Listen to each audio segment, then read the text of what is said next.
Kalau dulu you masa kecil you tak faham, yalah you kecil kan. Tapi sekarang sepatutnya you dah besar, dah boleh faham kenapa mak you tinggalkan ayah you dan apa yang mak you buat untuk selamatkan you dari ayah you.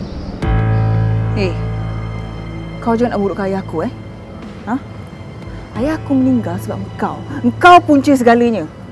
So kalau I punca segala-galanya kenapa? Yang buang masa you lah, Sarah. You tu masih muda lagi.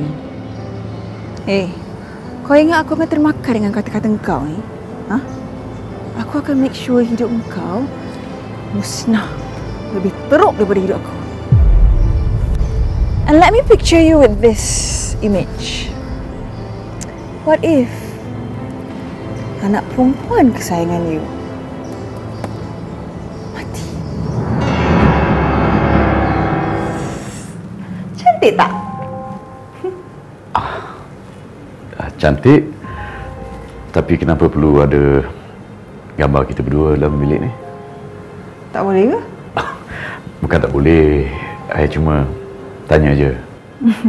Actually kan, I nak letak macam lebih besar tau, frame. Tapi nanti orang cakap I show off lah.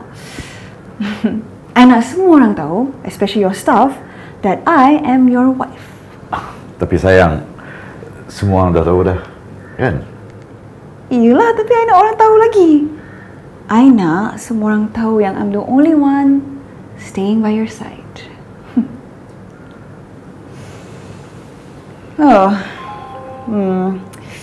Yang ni I rasa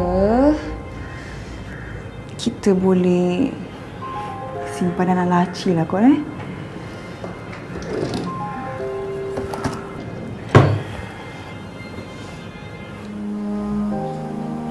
Mi, Alung belum bersedia lah, Mi.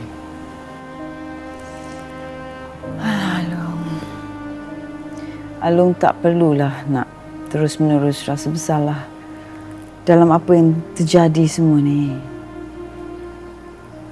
Umi yakin kalau Alung bagi tahu pada Iris perkara sebenar, kenapa Alung nak berpisah, Umi yakin dia akan faham.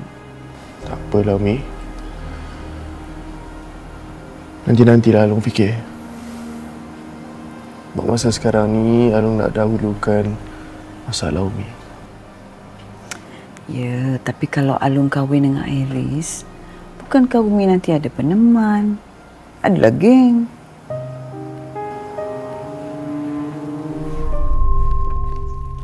Betul ni, you okey? Ke nak beli apa-apa?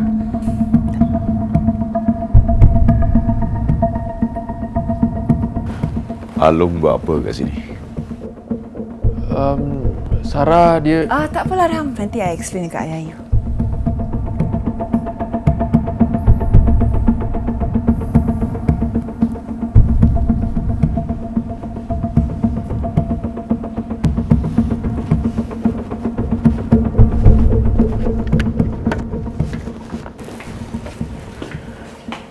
Kenapa Alung kat sini?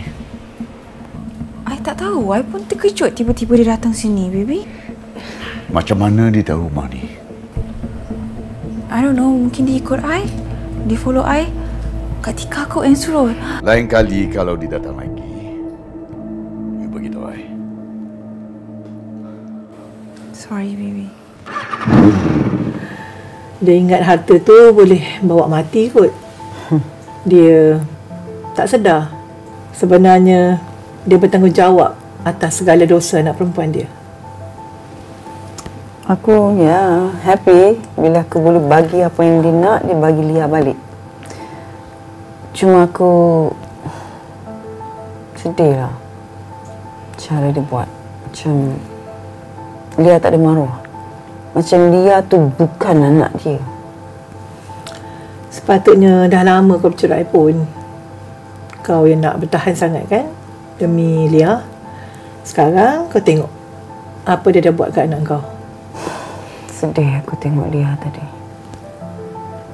Aku nampak kat biji mata dia. Dia tak happy. Dia mungkin nak jumpa aku, tapi mungkin dia takut. Dia bukan takut. Dia cuma malu sebab ikut perangai ayah dia.